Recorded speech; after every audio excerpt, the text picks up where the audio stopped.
మేలుకొలుపు కార్యక్రమంతో మా ఊరి పండగని మేము మొదలుపెట్టాము.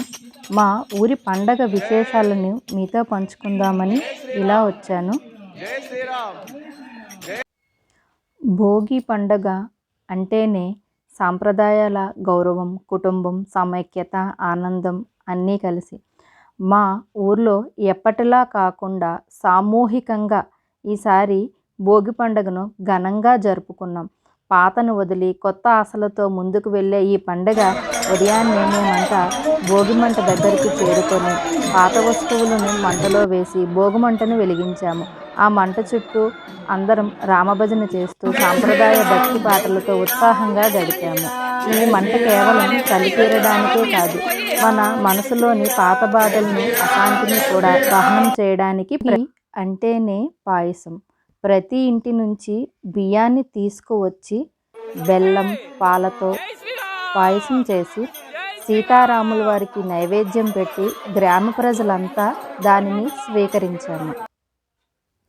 కనుమ పండుగ నాడు మా ఊరి గుళ్ళో రాములవారి తీర్థం జరుగుతుంది. ఆ సందర్భంగా కమిటీ సభ్యులు ముగ్గుల పోటీలు ఏర్పాటు చేశారు. ఇందులో పాల్గొనడానికి చాలామంది మహిళలు, ఈ తరం అమ్మాయిలు చాలా ఉత్సాహం చూపారు. చాలా చక్కటి ముగ్గులు కూడా వేశారు. ఈ పండుగ జ్ఞాపకాలు మా ఊర్లో అందరి మనసులను కలిపి ఉత్సవ స్ఫూర్తిని రేపాయి. ముగ్గులు, భోగిమంట, రామభజనలు, పాయసం, ప్రతి అంశం ఈ పండుగను మరుపురాని దృశ్యంగా మలిచింది. ఈ పండుగ ఆనందాన్ని మీతో పంచుకుందామని ఈ చక్కటి వీడియో తీయడం జరిగింది. మరి మీ ఊరి సంక్రాంతి ముచ్చట్లు ఏమిటి?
ఈ విధంగా మేము మా ఊరి సాంప్రదాయాలను, సనాతన హిందూ ధర్మాన్ని కాపాడుకుంటున్నాం. జై శ్రీరామ్.